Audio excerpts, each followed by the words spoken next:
گول plaza کے حوالے سے جو تحقیقات سامنے آئی ہیں انتہائی زیادہ حیران کن ہیں۔ کہا گیا ہے کہ جو آگ لگی اس میں 79 اتنے لوگ زندہ جل گئے تھے، جبکہ اتنے ہی لاپتہ ہونے کے بارے میں اب تک خبریں سامنے آ رہی ہیں۔ گویا 150 سے زیادہ لوگ اپنی جان سے گئے۔ تحقیقات یہ سامنے آئی ہے کہ بچوں کی وجہ سے یہ آگ لگی ہے، بچے کھیل رہے تھے اور اس سے آگ لگ گئی اور پھر اے سی کے ڈکٹس کی وجہ سے وہ پورے پلازا میں پھیل گئے۔ آپ کے سامنے مختصر سی یہ خبر رکھتے ہیں۔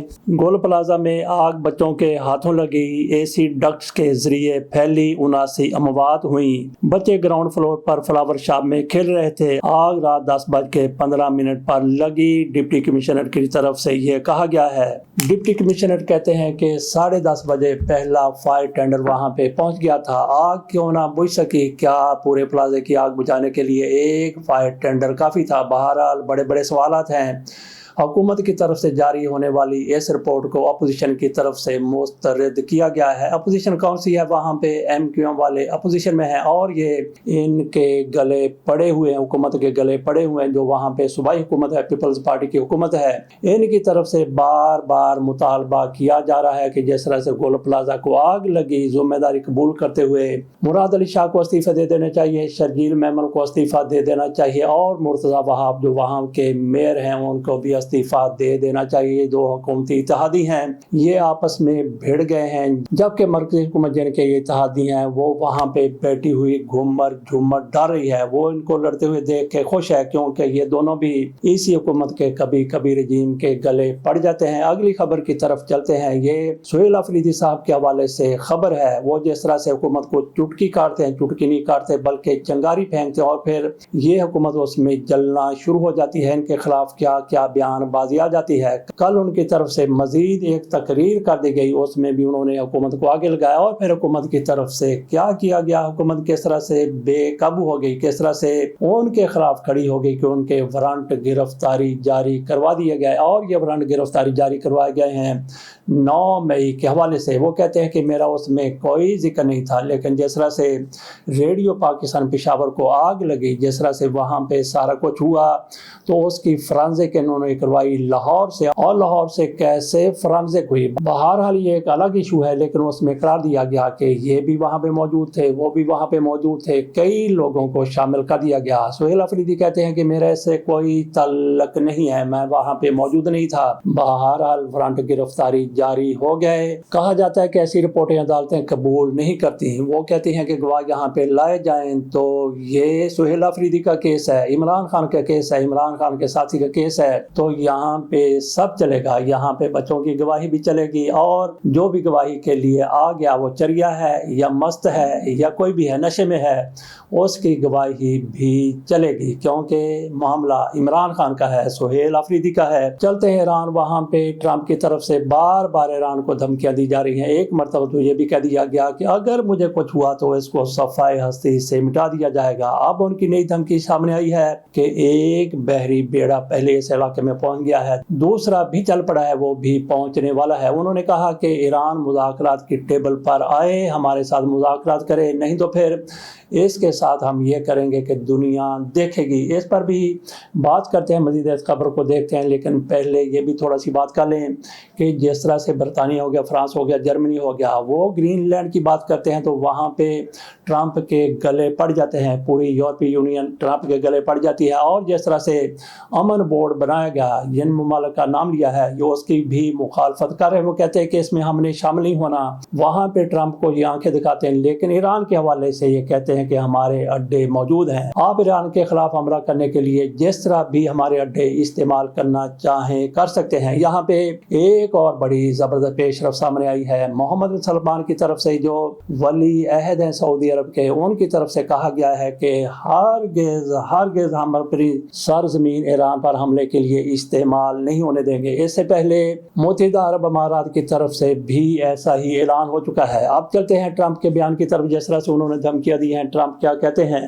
بہت بڑا بحری بیڑا اس جانب بڑھ رہا ہے، ایران مذاکرات کرے ورنہ شدید حملہ کیا جائے گا۔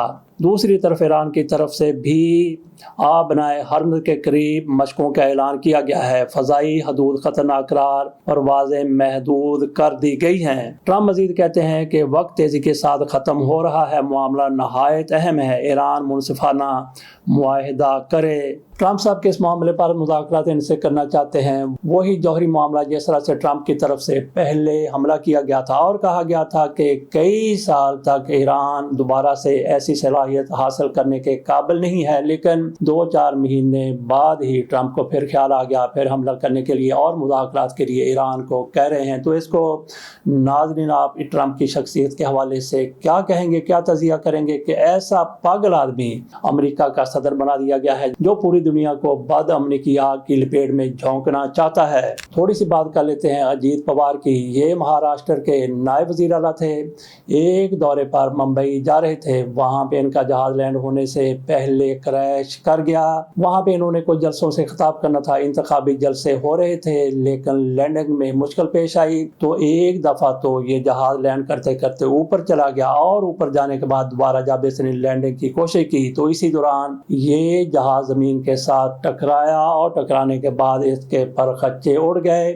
اس کے 2 پائلٹ تھے، وہ بھی اپنی جان سے گئے، ان کے ساتھ دیگر بھی 3 لوگ تھے۔ کل یہ 6 بتائے گئے ہیں، ان کے سمیت 6 کے 6 زندہ نہیں بچ سکے۔ ان کے بھی اور جہازوں کے بھی پر خچے اڑ گئے۔ کہا جاتا ہے کہ جو سینئر پائلٹ ہے اس کا 16,000 کا تجربہ تھا اور جو جونیئر پائلٹ تھا اس کا 1500 گھنٹے کا تجربہ تھا۔ بہرحال انتہائی زیادہ افسوسناک یہ واقعہ ہے۔ اب چلتے ہیں ڈھیلی شلوار کی طرف، گیلی شلوار کی طرف، الٹی شلوار کی طرف۔ ہم نے ایک افسانہ پڑھا تھا الٹی شلوار، اور ہم یہ سنتے رہتے ہیں کہ جیسے ہی بھارت پاکستان کی طرف رخ کرتا ہے پاکستان اس کا جواب دیتا ہے، جیسا کہ فروری 2019 کو دیا گیا تھا اور مئی 2025 کو دیا گیا تھا، تو ان کے نیتاؤں کی شلواریں گیلی ہو جاتی ہیں۔ اسی طرح سے ہمارے مخدوم صاحب کی شلوار ڈھیلی ہو گئی، شلوار ڈھیلی ہوئی تو گر گئی اور یہ سر عام گری۔ سامنے بیٹھے ہوئے لوگ تھے، تقریب سے خطاب کر رہے تھے اور کہا جاتا ہے کہ 7 لوگ وہاں سے جیسے ہی ان کی شلوار گرتی انہوں نے اپنی شلواریں اتاری، ان کی طرف پھینک دی کہ جناب یہ پہن لیں،